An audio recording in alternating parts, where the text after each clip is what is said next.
Hello and welcome to the second episode of Wholesale Wednesday. I am real estate attorney Brian Pendergraft, and for this edition, I was actually sent a purchase and sale agreement that a um, wholesaler uses when he does contracts for wholesaling, and this is his agreement. So that being said, I'm just gonna run right through it and let you guys know what I like, what I don't like, what think could be better or worse. And that being said, here we go. All right, so the purchase and sale agreement, confidential between. All right, so this just identifies the parties. All right, cool. So this guy here is the buyer, and this guy is the seller. Um, All right, that's perfectly fine. See, this has a lot more information for the seller than it does for the buyer. But apparently, this investor, he wants to make sure that he can contact the seller of the property. So he has the mobile phone number, home phone number, and the fax number too. So he's going to fax him even if he can't get in contact with him.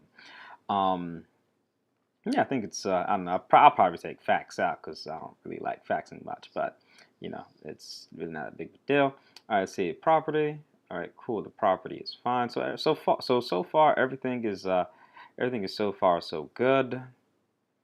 Let's just state none. All right, cool. So this is where if you want to sell fixtures included with the property, or maybe even personal property as well. So if there's a basketball or court or something that you like, that will go here. Says the property. Let's see what else is in here. Okay, this is actually really significant because this clause here is actually different than what I see in most wholesale contracts. This one here says, unless specifically excluded, all of the items will be included, whether or not affixed to the property or structures. Seller expressly warrants that property improvements, buildings, or structures, the appliances, roof, plumbing, heating, and/or ventilation systems are in good working order. This clause shall survive closing of title. Now, what is significant about this clause, or at least in most of the wholesale agreements the wholesale contracts that I see, the property is actually uh, bought as is. That's investors. They tend to buy properties when they are to wholesale. They tend to buy them as is, without any warranties from the seller. But this contract here, this one is actually very investor friendly because this one says that we don't want it as is. We actually want to make sure that the roof, the plumbing, and the ventilation systems are in good working order. In addition, it'll survive closing of title. So what this investor does, he wants a house that's actually he doesn't want houses as is. This investor wants his houses to actually to be in good working order when he makes the seller warrant that. So that's very significant, and that is very investor friendly. So if I were his attorney, I would like that. I like that. So that being total purchase. So this is the purchase price of the property.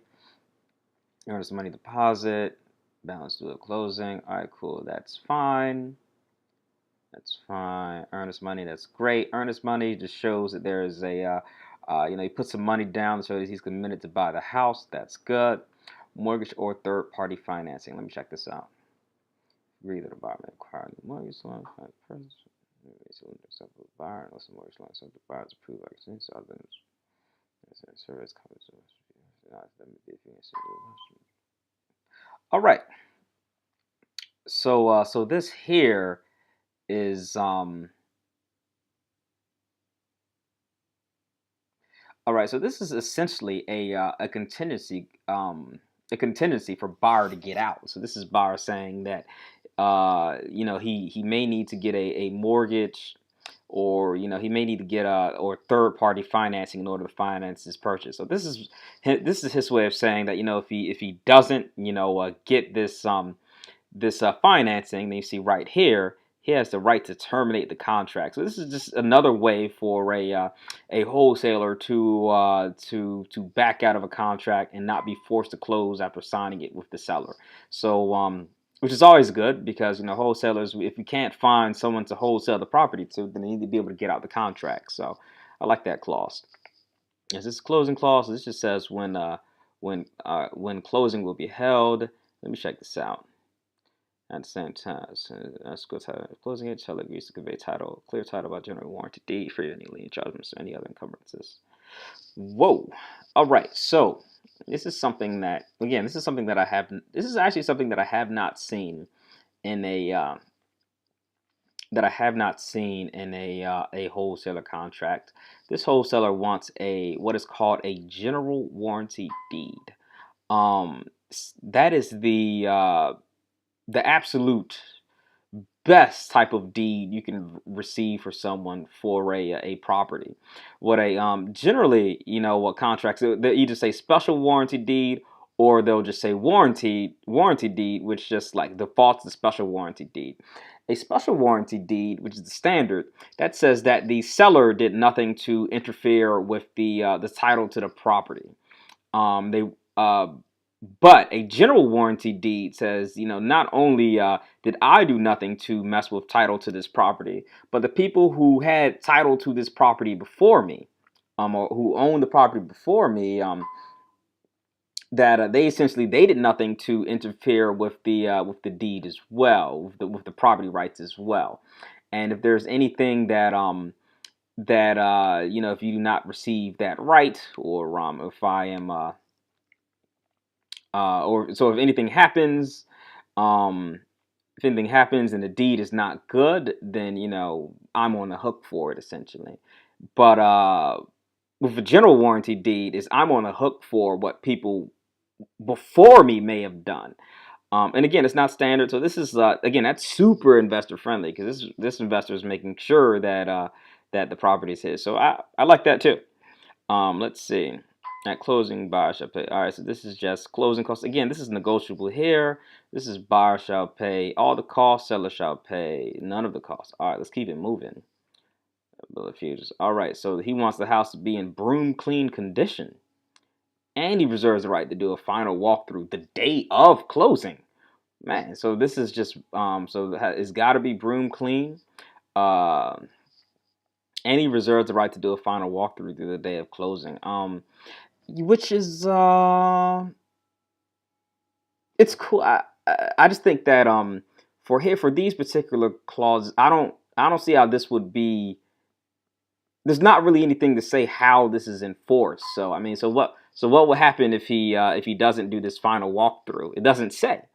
Um, it doesn't say. So I think that maybe this could be improved if if he does the final walkthrough and then he just doesn't approve of what he sees on the day of closing, then what? This doesn't say what happens, after that. So I think, again, this investor, he definitely wants things to be. So I think that maybe this could be improved if it actually said, all right, cool. So then what? He does a final walkthrough, and what does this right mean? What happens if, on the day of closing, if he doesn't like it?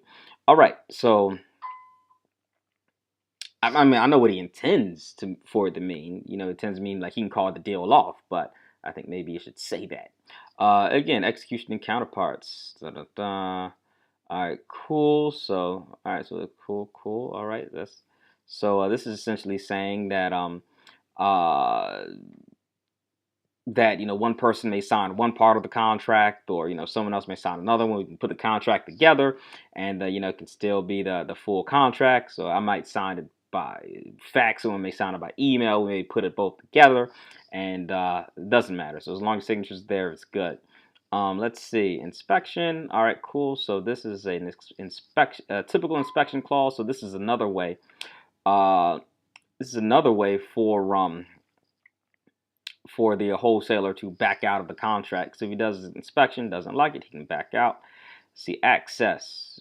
So buyer shall be entitled a key to show access to his people, and he can place a sign on the property. All right, so this essentially gives this access clause here.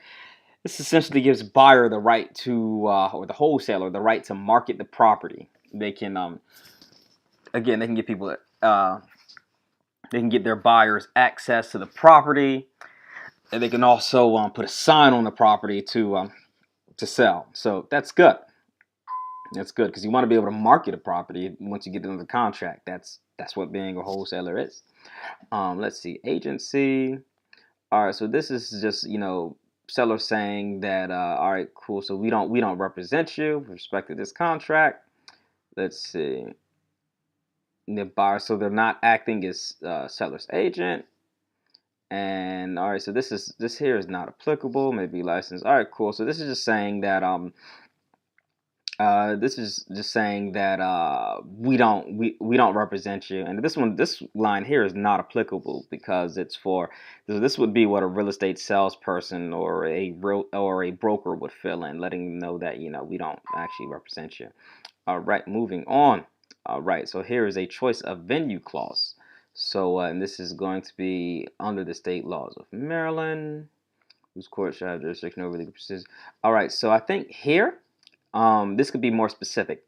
Maryland is cool, and yeah, this the state under the state laws of Maryland, so that's fine. But what I mean by more specific is that not only that maybe perhaps no, this clause may be just fine. So maybe like a 10.5 could be added. So like venue could be chosen as well. So maybe we can choose like, all right, cool. So it's got to be in Maryland and it's got to be in Prince George's County, which is like my home field. But I mean, maybe you could try to do that, but at the same time, um, with this being a contract for the sale of property, wherever the property is being sold, they may be able to still get jurisdiction over that. So, nevertheless, you at least want to try to get your state in there. So that's good. That's good. So let's see. Moving on. All right. So this is an assignment clause. All right, so it says, let's see, by seller and their respective heirs. So again, assignment clause. So an assignment will, so you can sign. So this is this is essentially what being a wholesaler is. You have to once it's property is under contract, you can assign it to someone else for a fee. That's what you usually do. So this one says buyer may assign without the consent of seller. So that's the key. You want to be able to just assign to whoever you want to.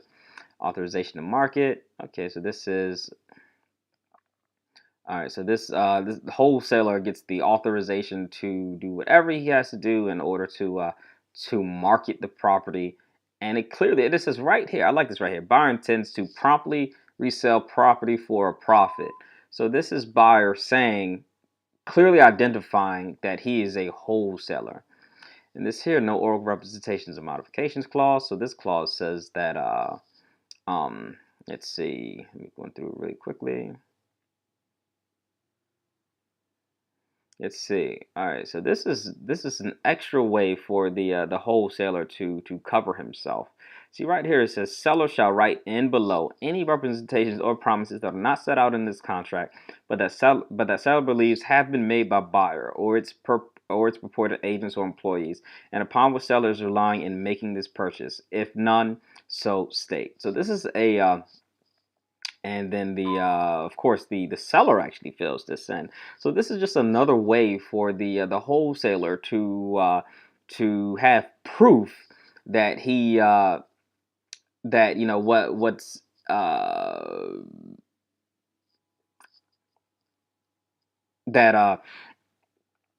that everything is in this contract, and no other agreements or I don't know underhanded dealing has taken place, or no other promises have happened. So everything is in this contract, and those are the only promises that he's made, and he makes the seller again sign off on that, and then in the initial here, this does show it even further. All right, cool. So now we're at the bottom, and here seller signatures dated, seller signature, buyer signature, and it's done. So again, this contract was a bit longer than one that I showed last week, but overall, this one is much more investor friendly. So if I would definitely feel very comfortable with my clients using something similar to this. So I think overall, I think this is a great contract that should be maybe a model for